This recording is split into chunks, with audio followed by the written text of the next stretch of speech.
14 de agosto de 1385, o numeroso exército de Dom Juan I de Castela prepara-se, sem o saber, para ser chacinado pelos cerca de 5.000 a 10.000 homens do exército português comandado por Nuno Álvares Pereira. O ataque à posição portuguesa nas imediações de Aljubarrota será rápido, mas terá resultados devastadores no lado castelhano e preservará a independência do país face a Castela. Yo creo que el factor decisivo, que el factor que contribuyó de manera decisiva a la derrota castellana fue la precipitación. Eu acho que em São Jorge morreu a fina flor da cavalaria castelhana. A ocupação do trono de Portugal pelo rei de Castela acabava por ser uma questão absolutamente essencial para o equilíbrio europeu. A crise de 1383-85 teve início no final do reinado de Dom Fernando I e assumiu proporções dramáticas e demasiadamente lentas na sua resolução. A 23 de outubro de 1383, Dom Fernando morre tuberculoso, não deixando filho varão para o suceder no trono, abrindo uma crise dinástica no reino português. Em primeiro lugar, em resultado da circunstância de a única filha do rei Dom Fernando se encontrar casada com o monarca de Castela, Dom Juan I.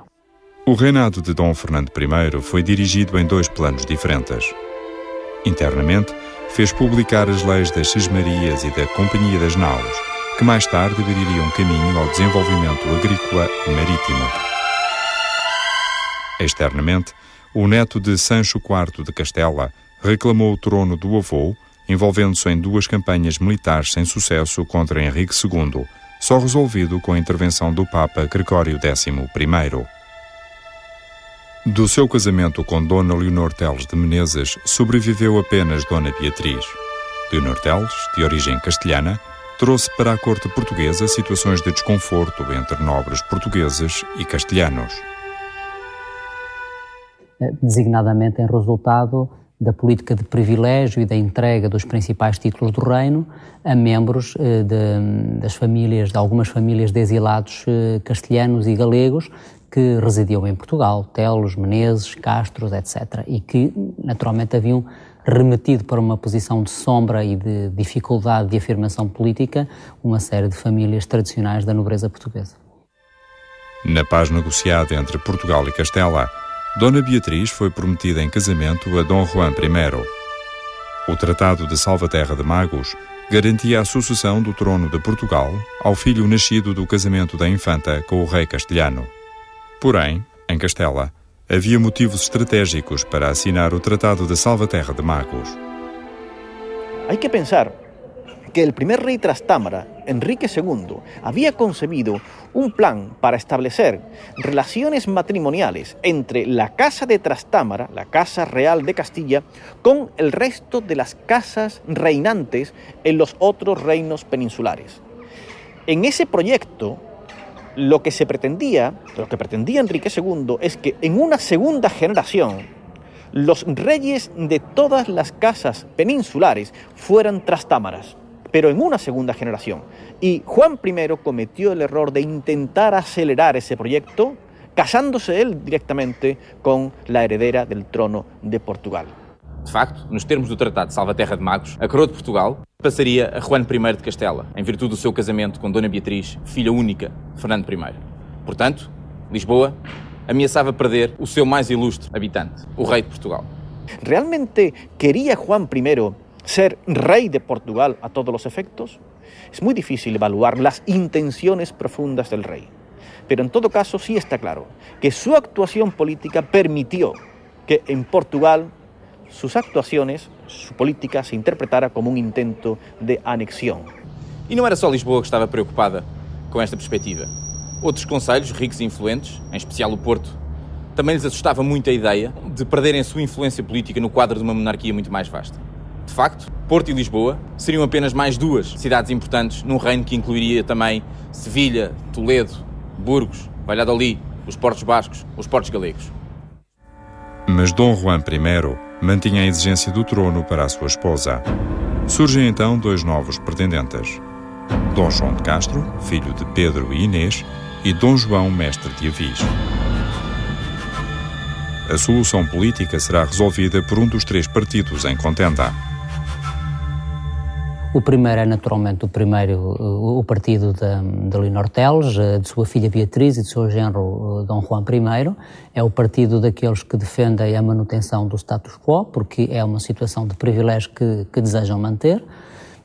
Depois o partido que se congrega em torno do mestre Davis, e que é um partido constituído fundamentalmente por filhos segundos ou por filhos bastardos, sem grande possibilidade de afirmação na cena política portuguesa.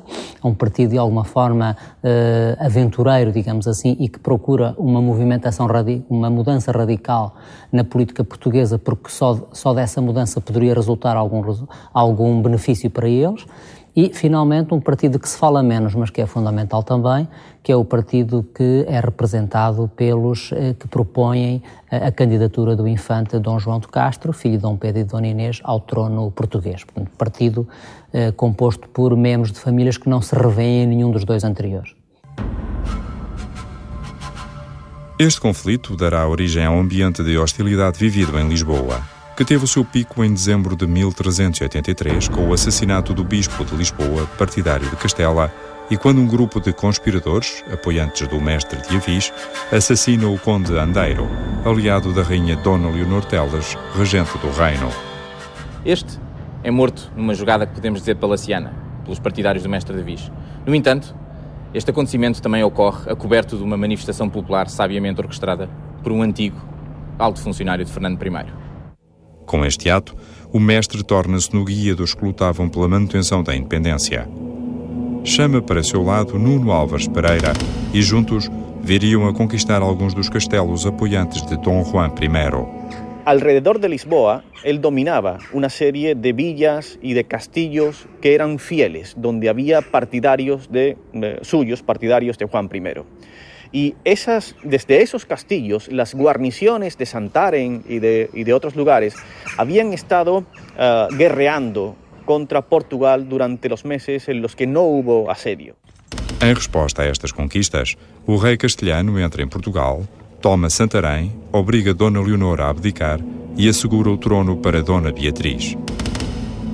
O exército castelhano defronta-se pela primeira vez em abril de 1384 com a resistência portuguesa comandada por Nuno Álvares Pereira e sofre a primeira derrota na Batalha de Atoleiros. Mesmo assim, Juan I ruma a Lisboa e cerca a capital.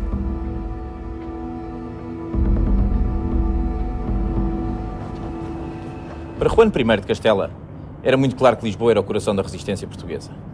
Uma vez tomada Lisboa, o mestre Davis e os seus partidários tornar-se-iam inofensivos e deixariam de constituir um obstáculo às suas ambições do trono português. Para tomar Lisboa, Juan I recorre a um plano que bons resultados dera ao seu pai, Henrique II, nas guerras fernandinas.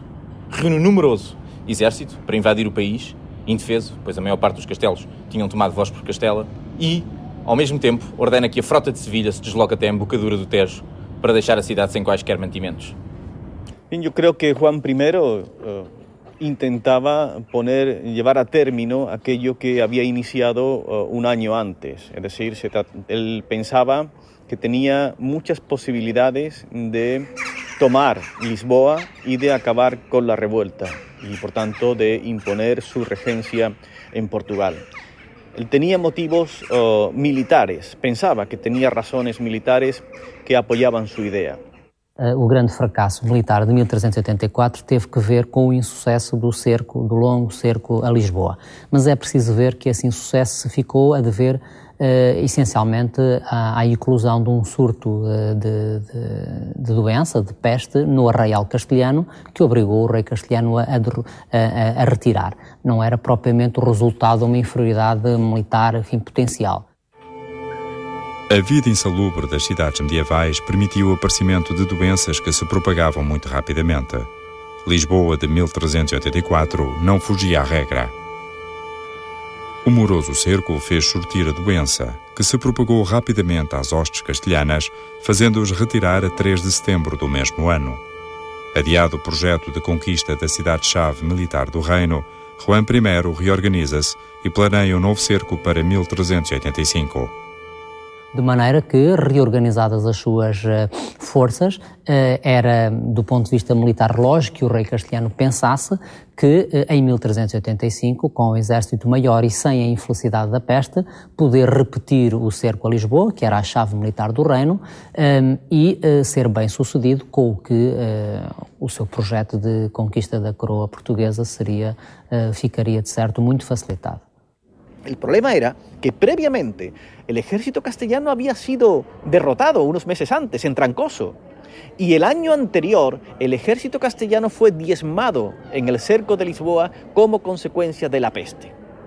Cuando en 1385 Juan I se dispone a entrar en Portugal, Pedro López de Ayala, que conocía muy bien cuál era la situación del ejército castellano, era el canciller de Castilla, le recuerda que Castilla, en los años, como consecuencia de la derrota de Trancoso y del cerco de Lisboa, había perdido a sus mejores hombres, a los más experimentados, que no había capitanes con experiencia porque todos, o la mayoría de ellos, habían muerto en las campañas anteriores. Y afirma que hasta 2.500 hombres de armas experimentados, sabedores de la guerra, con experiencia militar, habían fallecido antes de Aljubarrota. Luego, si tomamos en conjunto los muertos en la peste de Lisboa, las diversas bajas ocurridas en los meses anteriores a Aljubarrota, más los muertos, las bajas de Aljubarrota, lo que tenemos es un panorama verdaderamente desolador. El ejército castellano había sufrido una fuerte merma como consecuencia de la política de Juan I en Portugal. Conquistar a coroa portuguesa era determinante para a afirmação diplomática de Dom Juan I junto do rei francês. No fundo, a sucessão do trono português era mais do que uma questão regional. Castela, aliada da França, poderia ajudá-la na longa guerra que travava com a Inglaterra, e as galés portuguesas, que navegariam com pavilhão castelhano, reforçariam o poder naval de Castela e, naturalmente, da França. Portugal e Castela não tinham exércitos particularmente numerosos nem eficazes, nem tinham recursos financeiros à escala daqueles que a Inglaterra ou a França podiam manipular. No entanto, as duas monarquias ibéricas possuíam algo que nem a Inglaterra nem a França tinham: galés, ou seja, navios de guerra, aptos para desembarque e para proteção de comboios. Las relaciones entre Francia y Castilla tenían una cierta tradición en el panorama internacional europeo. Por lo menos desde la década de los años 60 del siglo XIV se había establecido una fuerte alianza entre el Reino de Castilla y el Reino de Francia, en el contexto de la Guerra de los 100 años. Hay que pensar que el acceso al trono del primer rey Trastámara de Castilla, de Enrique II, fue posible, en parte por lo menos, gracias a la ayuda militar francesa. Y desde entonces la alianza había venido funcionando. La alianza franco-castellana se oponía a la alianza anglo-lusa, anglo-portuguesa. Y por tanto, esa relación entre Francia y Castilla adquiere pleno sentido dentro de la lucha de bloques que se fue desarrollando durante todo el siglo XIV y buena parte del XV en el contexto de la Guerra de los 100 años. Durante a maior parte da Guerra dos 100 Anos, os exércitos ingleses evidenciaram uma superioridade tática notável sobre a poderosa cavalaria pesada francesa. É necessário perceber as razões dessa superioridade, que também esteve na origem do sucesso da hoste portuguesa sobre a sua adversária franco-castelhana na Batalha de Aljubarrota. No Ocidente Europeu, desde o início do século XIV a meados do século XV, registrou-se um progresso notável na arte de fazer a guerra. A cavalaria pesada, de sela alta, estribo e lança deitada, tinha-se tornado na força dominante dos campos de batalha. A sua carga tinha um efeito comparável ao de um moderno carro de assalto. Curiosamente, as inovações surgem em regiões diferentes, quase em simultâneo e sem nenhuma influência direta entre si, na Flandres e na Escócia. A Batalha de Cotteret, na planície da Flandres, opôs flamengos às hostes do conde Robert d'Artois. Os flamengos instalam-se em posição de combate, protegidos à retaguarda pelo rio Lys. À sua frente, abrem numerosos fossos que se enchem de água e lama, considerando a pouca drenagem natural da região. A pequena cavalaria flamenga recebe ordens para combater a pé e juntar-se aos milhares de peões armados de piques e godendats. O ataque da cavalaria francesa foi precedido de um ataque da infantaria da Flor de Lis, mas sem resultados. Os cavaleiros franceses eram derrubados na primeira linha e os godendats flamengos acabavam com a sua vida. Ao fim de 3 horas, a chacina da hoste francesa estava acabada. Pela primeira vez na história militar europeia, a infantaria tinha derrotado um grande exército de cavalaria pesada. Mais a norte, na Escócia, corria o ano de 1333, quando Eduardo III decidiu cercar Berwick e enfrentar o exército escocês de socorro numa batalha campal. Os escoceses, colocados no cimo de Halidon Hill, aguardavam a investida do exército inglês. A hoste inglesa formou 3 linhas de infantaria, dando uma disposição em forma de arco, com alas avançadas e apoiadas por um grande número de arqueiros numa posição tipicamente defensiva. Como ninguém queria dar o primeiro passo, os escoceses propuseram um duelo singular entre 2 campeões representando cada um dos exércitos. O inglês ganhou e os escoceses, feridos no seu brio, decidiram atacar numa única vez, a correr, com o ímpeto sobre a infantaria de Eduardo III. Os arqueiros ingleses, munidos do arco longo, faziam o seu trabalho. Atiravam cerradamente sobre os flancos e a retaguarda escocesa, cegando e desordenando os seus soldados. As baixas escocesas foram elevadíssimas e incluíram o comandante Archibald Douglas e muitos dos nobres que o acompanhavam. Com o início da Guerra dos 100 Anos, o novo sistema tático seria vitoriosamente testado em França nas batalhas de Crécy, em 1346, e Poitiers, em 1356. 11 anos mais tarde, o modelo inglês chega à Península Ibérica na Batalha de Nájera. O sucesso daquela nova forma de combate, escolha criteriosa do terreno, montagem de armadilhas, tropas apiadas e utilização de tiro com arco longo, levou o mestre de Avis a pedir auxílio a Ricardo II. Em maio de 1384, 2 apoiantes do mestre chegam à Inglaterra para contratar um numeroso grupo de homens de armas e arqueiros veteranos da Guerra dos 100 Anos. O arco longo permitia uma cadência de 10 a 12 tiros por minuto. Com uma posição mais avançada, os arqueiros flagelavam com eficácia o ataque inimigo, que sucumbia à enorme concentração de flechas disparadas pelo arco longo. Mais à frente, iremos perceber como este passo foi determinante para o desfecho da batalha.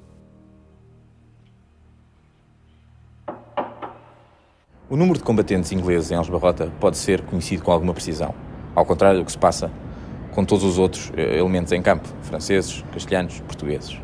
De facto, uma carta de um eclesiástico português, escrita cerca de 4 meses antes da batalha, refere a chegada a Lisboa e a Setúbal de contingentes de soldados ingleses, num total de 290, divididos entre archeiros e homens de armas. A mesma fonte dá conta de um outro barco que terá chegado ao Porto com mais de 150 soldados ingleses. Note-se que não há exércitos conscritos e permanentes na Europa até meados do século XV. O recrutamento era feito ad hoc para cada campanha. Não se conhecia o treino militar regular, nem os quartéis, nem os uniformes e as armas, cada um trazia a sua. Mas apesar desta aparente desorganização, a coroa portuguesa tinha capacidade para formar com rapidez um exército. Na altura, o recrutamento militar em Portugal era surpreendentemente mais organizado e mais eficiente do que aquilo que habitualmente se pensa.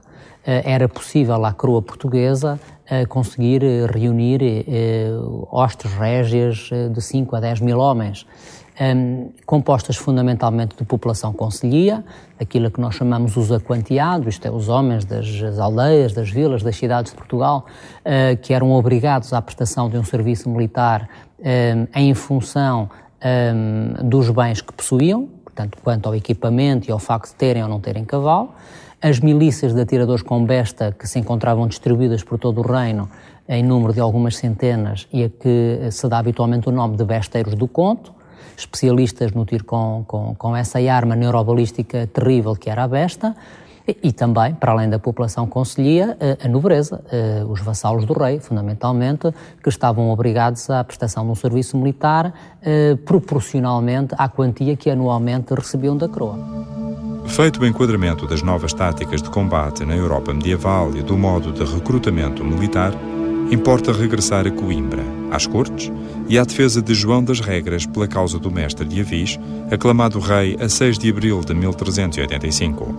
Para Dom Juan I, havia que anular militarmente esta importante decisão política, beneficiando também de um forte auxílio militar do rei de França. Sabemos que el rey Juan I se dirigió, antes de entrar en Portugal, a su aliado francés, al rey de Francia, solicitándole socorro, ayuda militar.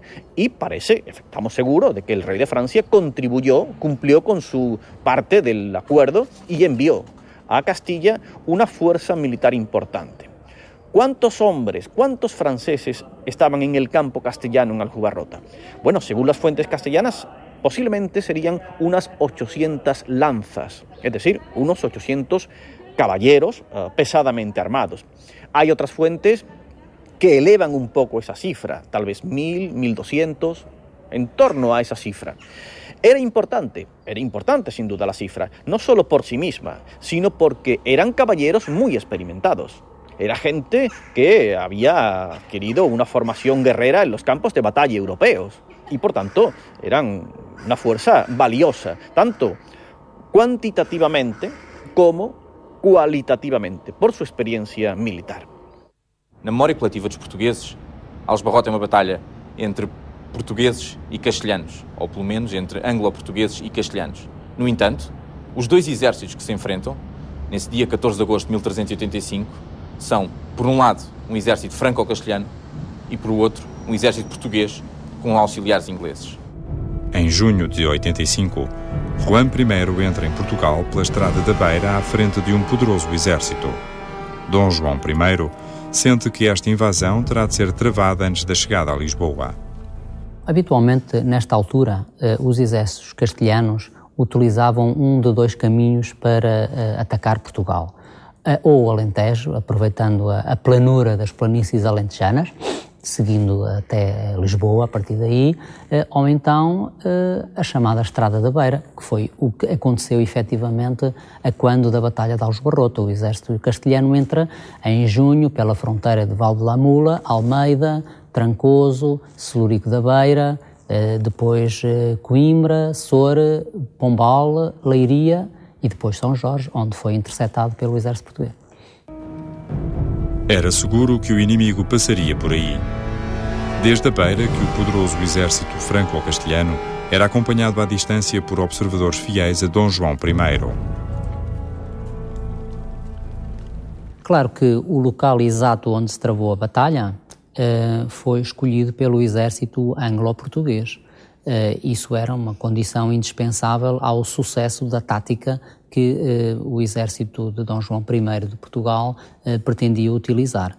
Portanto, a ideia era travar naturalmente a marcha do inimigo sobre Lisboa, na presunção de que seria muito difícil a Lisboa suportar um novo e prolongado assédio castelhano, interceptar a marcha num ponto ainda relativamente distante da capital, para haver algum tempo de recuperação se as coisas não corressem bem, mas, ao mesmo tempo, um ponto em que o inimigo estivesse já bem internado dentro do Reino de Portugal e, com isso, interrompendo a sua extensa linha de comunicações e colocando-lhe um cenário de inevitabilidade do confronto.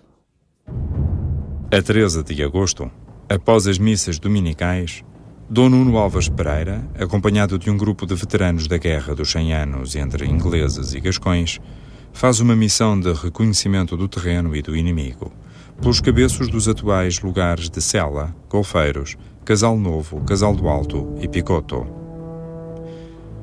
Empenhado em precipitar o combate, o condestável escolhe o terreno e determina a posição da hoste anglo-portuguesa. A posição escolhida situava-se entre duas ribeiras e numa zona de planalto relativamente estreito e orientado a nordeste-sudoeste. Esta posição obrigaria o inimigo a dar combate com o sol de frente.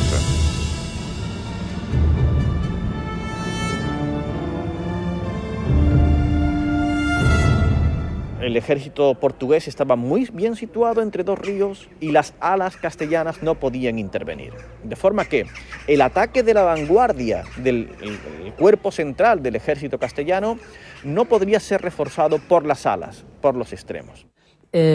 O mau reconhecimento prévio por parte do rei castelhano, que viajava transportado em liteira por estar doente há mais de 15 dias, o mau reconhecimento prévio fez com que se tivesse desvalorizado as condições concretas do terreno, designadamente a estreiteza do planalto e a inclinação dos barrancos laterais que rematavam em duas linhas de água, e isso fez com que, no seu assalto, o exército castelhano não pudesse ter tirado partido das suas alas. Isto é, uma parte importante do exército castelhano, que já estava em São Jorge, não pôde participar no combate por não conseguir aceder ao centro do planalto, onde se deu a luta, e, portanto, isso reduziu drasticamente o número de efetivos castelhanos realmente empenhados na batalha.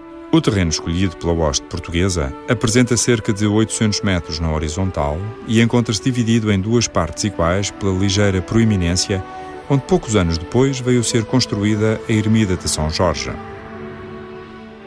Este ligeiro planalto era bordejado por linhas de água, que naturalmente constituíam uma barreira a um eventual ataque inimigo pelos flancos, considerando os declives acentuados entre a posição portuguesa e as linhas de água.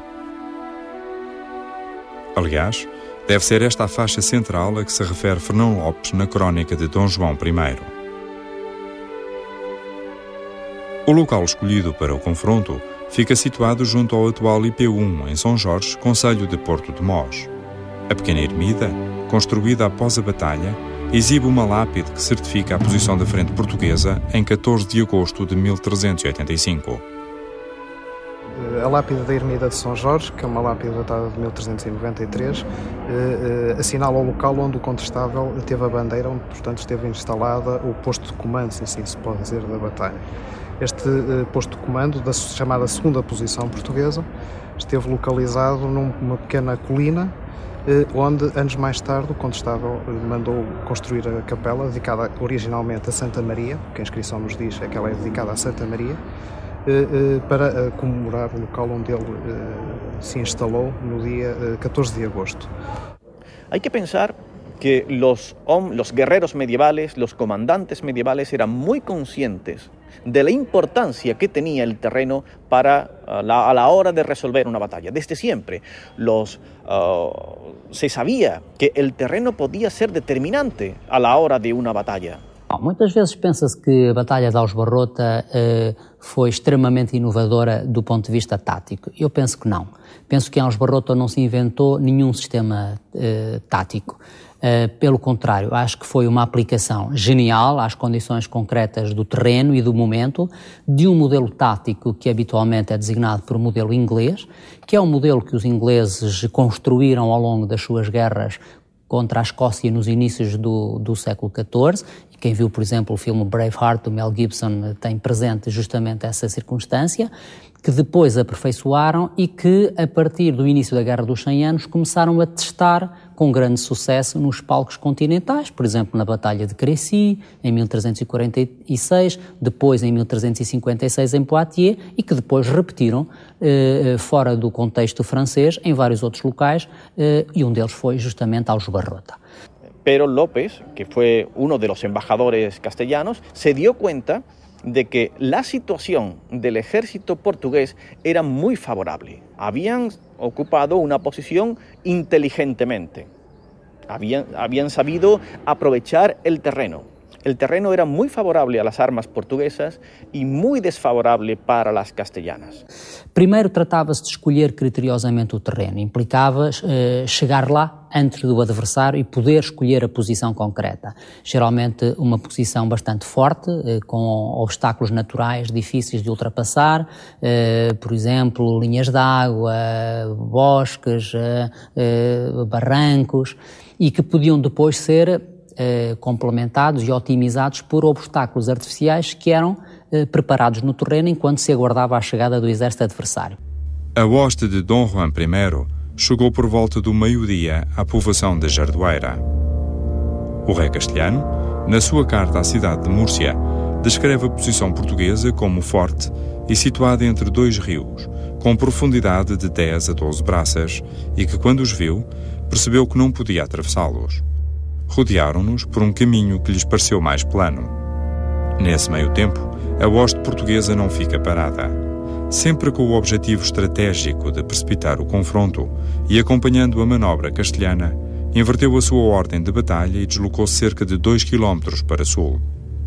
Acontece, todavia, que só muito superficialmente esta segunda posição portuguesa se pode considerar débil. Com efeito, a hoste de Dom João I estava agora implantada numa zona de estrangulamento natural no Planalto de São Jorge.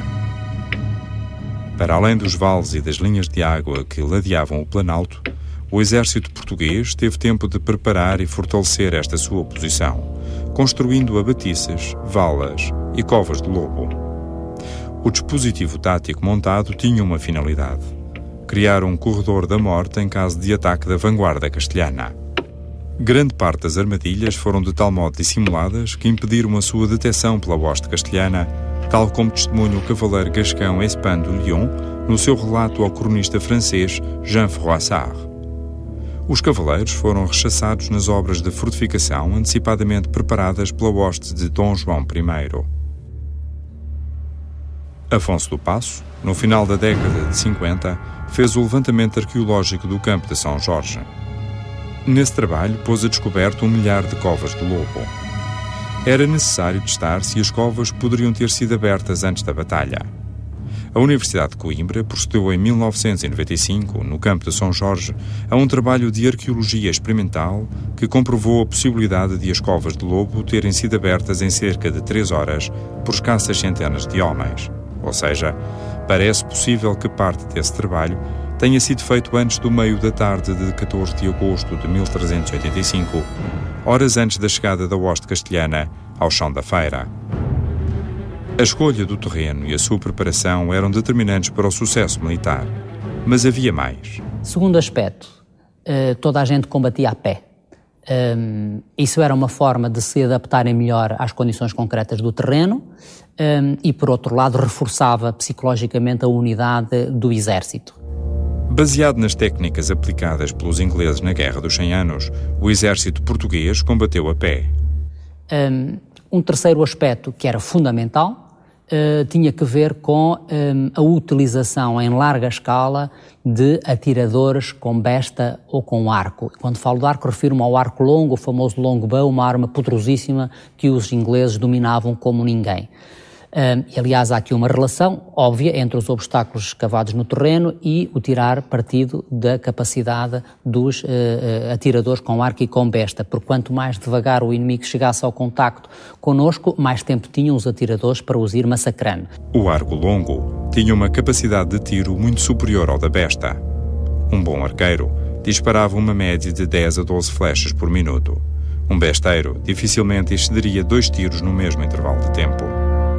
Os cerca de 300 arqueiros ingleses, incluídos no exército português, foram capazes de disparar mais de 3.000 flechas durante a carga da cavalaria franco-castelhana, ampliando ainda mais as dificuldades de progressão causadas pela escolha do terreno e pelas armadilhas.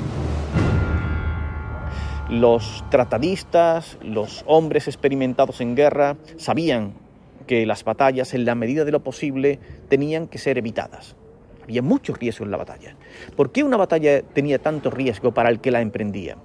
Pues entre otras razones, porque una vez iniciada la batalla era muy difícil de corregir un movimiento. Y en segundo lugar, porque se sabía que cuando la batalla se había iniciado había muchos factores, podían intervenir muchos factores a lo largo de la lucha que escapaban del control de un comandante. Por eso, en la medida de lo posible, era mejor evitarlo.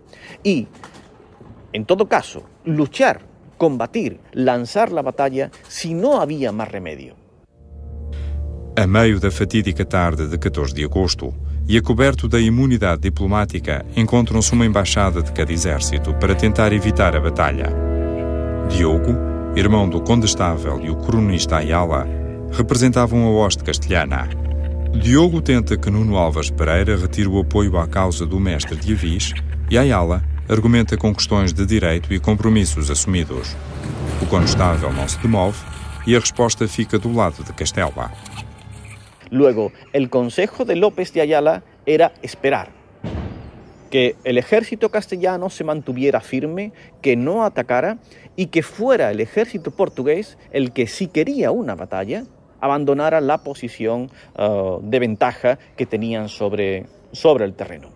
O mau reconhecimento prévio por parte do rei castelhano, que viajava transportado em liteira por estar doente há mais de 15 dias, o mau reconhecimento prévio fez com que se tivesse desvalorizado as condições concretas do terreno, designadamente a estreiteza do planalto e a inclinação dos barrancos laterais que rematavam em 2 linhas de água, e isso fez com que, no seu assalto, o exército castelhano não pudesse ter tirado partido das suas alas. ¿Por qué Juan I no siguió el consejo? Bueno, parece que Juan I sí quiso seguir ese consejo. Tenemos el testimonio del propio López de Ayala y también el testimonio del propio Juan I, quien unas semanas después, contando lo que había sucedido a algunas ciudades castellanas, contando la derrota, dándole cuenta de lo que había ocurrido en Aljubarrota, reconocía que el rey estuvo de acuerdo con el consejo prudente de quienes consideraban que era mejor no combatir, que era mejor esperar y que fueran los portugueses los que avanzaran, los que perdieran la ventaja del terreno que habían adquirido. ¿Qué fue lo que ocurrió? Pues según López de Ayala y según el rey, fueron algunos caballeros castellanos, jóvenes, inexpertos. López de Ayala utiliza el calificativo de mancebos, es decir, jóvenes inexpertos, para calificar a esos caballeros que entendieron que, 1, ellos eran superiores por valentía y por número a los portugueses. 2, el rey de Castilla tenía derecho de imponerse a los portugueses porque estaba reivindicando un derecho que le correspondía, la regencia de Portugal. Y 3, estaban convencidos de que Dios estava de sua parte.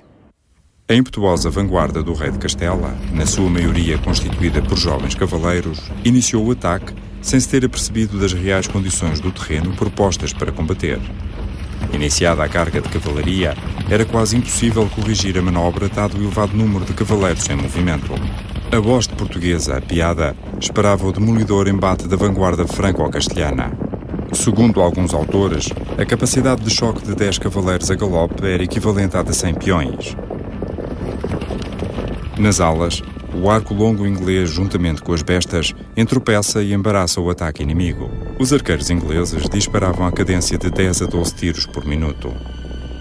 Cerca de 3.000 a 4.000 flechas por minuto foram disparadas sobre um local apertado, gerando confusão e baixas elevadas ainda antes de entrarem em contacto com a frente portuguesa. Foram talvez os minutos mais decisivos da jornada. As armadilhas instaladas entorpecem o ímpeto dos atacantes. No dizer de Fernão Lopes, torna-os ficadiços e aglutina-os de uma maneira informe na parte central do planalto.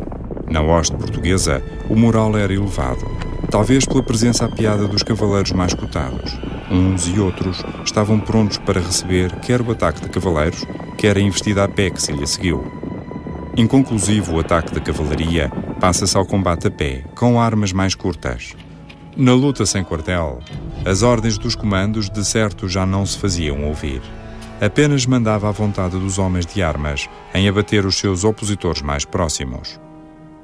A queda do estandarte de Castela pôs em debandada o exército franco-castelhano, perseguido e liquidado na sua maioria pela hoste anglo-portuguesa. O pânico antecipou para muitos o final da sua vida nessa tarde de 14 de agosto de 1385.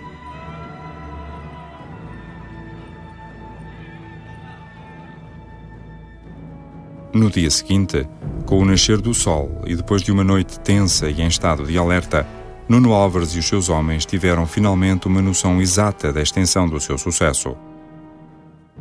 Fernão Lopes descreve-nos que os portugueses saqueavam o campo à vontade, revolvendo os corpos sem almas, e muitos dos que jaziam mortos não tinham ferida nenhuma.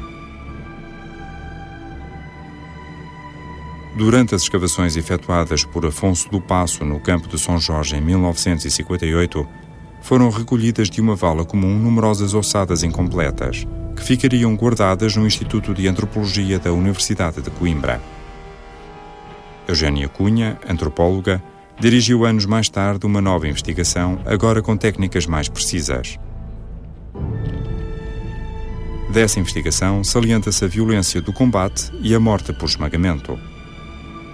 Então, encontramos, de facto, uma grande variedade de lesões traumáticas. Não vou dizer uma grande quantidade, mas, sobretudo, uma grande variedade. E essa variedade dizia respeito a cortes, a incisões, a perfurações, a outro tipo de lesões traumáticas. Mas, no que diz respeito às incisões, às perfurações, aos cortes, conta-nos que houve alguma violência no campo de batalha.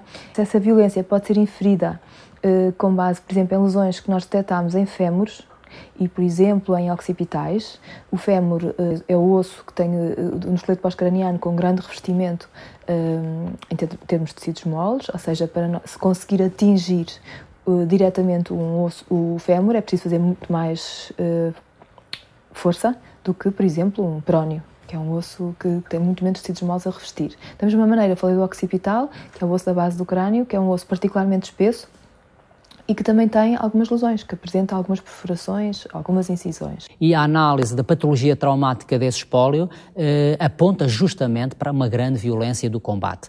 Há evidências de perfurações, de incisões em húmeros e em fémures que levam a supor que houve um corpo a corpo cerrado onde as armas defensivas e os escudos devem ter desempenhado um papel muito menor do que era habitual, e há, para além de vestígios de lesões cicatriciais que prova que muitos daqueles homens eram veteranos da Guerra dos 100 Anos, por exemplo, ou das Guerras Fernandinas, que mostram que ossos extremamente robustos, como frontais e occipitais, apresentam lesões violentas, o que aponta justamente no sentido de um combate extremamente duro e até, no caso das lesões registadas nos occipitais, de fraturas perimortem, isto é, à hora da morte, de indivíduos que se encontravam de costas ou caídos no chão quando foram liquidados. Pero además hay otra cuestión muy importante. En una batalla campal era muy temida por muchas razones por un comandante medieval y por eso procuraban evitarla.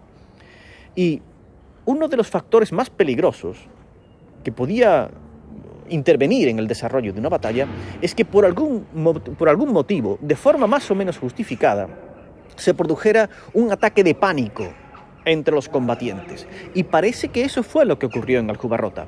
En cuanto que la vanguardia castellana fue detenida, fue absorbida por la vanguardia portuguesa, en cuanto fue evidente que las dificultades eran mucho mayores que de lo que habían pensado inicialmente, el ejército castellano inició una desbandada. Fue un ataque de pánico que les llevó directamente a huir.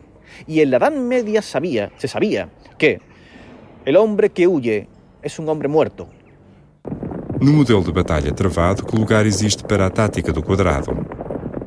Eu acho que a ideia do quadrado do Nuno Álvares, que passa ainda nos compêndios do ensino básico e secundário, também porque os nossos manuais refletem pouco aquilo que a investigação científica nas universidades vai fazendo e dizendo, eu acho que esse quadrado é um bocadinho uma recriação fantasista a partir de uma leitura do texto de Fernão Lopes, que neste aspecto, como noutros relacionados com a Batalha de Aljubarrota, que é um bocadinho superficial. Porque, de facto, os exércitos ingleses nunca combatiam em quadrado. Eles formavam basicamente duas linhas, uma vanguarda e uma retaguarda a 200 ou 300 metros de distância, sendo que a vanguarda era habitualmente muito reforçada nas alas, justamente com corpos avançados de atiradores com arco ou com besta. Penso que esse é o modelo que se utiliza também em Aljubarrota e penso que reduzir isto a um quadrado é, no fundo, deslizar para uma geometria que apenas existe no nosso imaginário e que não se articula bem com as condições concretas do combate, que é muito mais dinâmico e muito mais musculado do que esses esquemas podem fazer prever. O número de baixas ocorrido em Aljubarrota não pode ser determinado com exatidão, mas é seguro que ultrapassou os 4 milhares do lado castelhano. Em Castela, o luto efetuado deixa transparecer a tragédia humana que representou a participação do exército franco-castelhano naquela tarde de 14 de agosto de 1385. En primer lugar, sabemos que durante 2 años hubo luto oficial en Castilla. las pérdidas habían sido muy profundas. Pero hay un dato, una pequeña anécdota que puede ser muy interesante, que puede explicar el dolor que se sentía en Castilla. En el año 1390, 5 años después de la derrota castellana, el rey Juan I convocó cortes y les expuso a los representantes un proyecto para reiniciar la guerra en Portugal. Él quería vengarse por la derrota. Su proyecto era, en primer lugar, exigir un impuesto al Reino de Castilla para formar un fondo financiero con el que pagar la futura guerra, la guerra contra Portugal. Este sentimento de desonra foi expressado por Dom Juan I na carta enviada à cidade de Múrcia a 29 de agosto, 15 dias após a batalha. Porque nós e os nossos ficamos com tamanha vergonha e tristeza que maior vergonha seria se tudo assim continuasse. A batalha trouxe consequências políticas muito importantes para os reinos ibéricos. Naturalmente que pode dizer-se que a batalha teve como consequência política a derrota das ambições castelhanas ao trono de Portugal. Isso é verdade e, nesse sentido, ela pode ser invocada, justo título, como importante para preservar a independência portuguesa. Eu acho é que foi mais uma consequência do que propriamente uma motivação para a batalha. Repare-se que vários dos homens que estão com Dom João I em Aljubarrota, João Fernandes Pacheco, por exemplo, entre outros que ficaram em casa, mas que o tinham apoiado em batalhas anteriores, como em Trancoso, como os Cunhas, como os Coelhos, por exemplo, são homens que se passam para Castela poucos anos depois e que a partir de Castela, onde fazem carreira, conduzem incursões muito violentas contra Portugal e, portanto, o portuguesismo destes homens tem inevitavelmente que ser reticenciado. Aliás, Dom João I de Portugal aplica uma medida. Confisca todas as propriedades pertencentes aos nobres que apoiaram a causa castelhana. O condestável verá reconhecido o seu esforço com a recompensa real dos vastos domínios entretanto apreendidos. A riqueza dos duques de Bragança vem de Nuno Álvares, porque ele recebeu do rei todas as terras que tinham sido expropriadas às famílias que aderiram à Espanha, famílias de grande nobreza portuguesa, que aderiram ao lado castelhano. Inclusive, aliás, os próprios irmãos de Nuno Álvares tinham também aderido. Entonces, 5 años después de Aljubarrota, estaba muy claro que Castilla ya no podía volver a intervenir de esa forma en la política portuguesa. Se había cerrado una fase importante. Estaba claro que la hegemonía peninsular de Castilla no podía sustentarse sobre una posible anexión de Portugal. Bom, as principais consequências de Aljubarrota na história política portuguesa podem ser vistas a diversos níveis. Em primeiro lugar, naturalmente, que ela representou a chegada ao poder de uma nova nobreza, de uma nova geração de gentes, como lhe chama Fernão Lopes, de feição marcadamente militar, em primeiro lugar, e com menos sangue azul a correr-lhe nas veias, digamos assim. Eu acho que isto é importante para compreender como é que, assinada a paz, em 1411, logo 4 anos mais tarde, se parte para a aventura da conquista de Ceuta, no Norte de África, em 1415, que para muitos marca o início da expansão ultramarina portuguesa. Mas, por outro lado, e para além do aspecto da sobrevivência política de Portugal como reino independente, eu acho que deve ser enfatizada a importância da ligação com a Inglaterra, quer do ponto de vista político, quer do ponto de vista económico, comercial, sobretudo, não é? Portanto, acho que há diversos níveis a que pode ser avaliada o resultado desta grande batalha que foi o 14 de agosto de 1385. Naquela tarde de 14 de agosto, vários milhares de homens, portugueses, castelhanos, franceses, ingleses, na sua maioria, combateram violentamente numa batalha em que se opuseram 2 reis pretendentes ao mesmo trono. A Batalha Real enquadra-se nas principais batalhas da Europa medieval e lança os portugueses na gesta dos descobrimentos.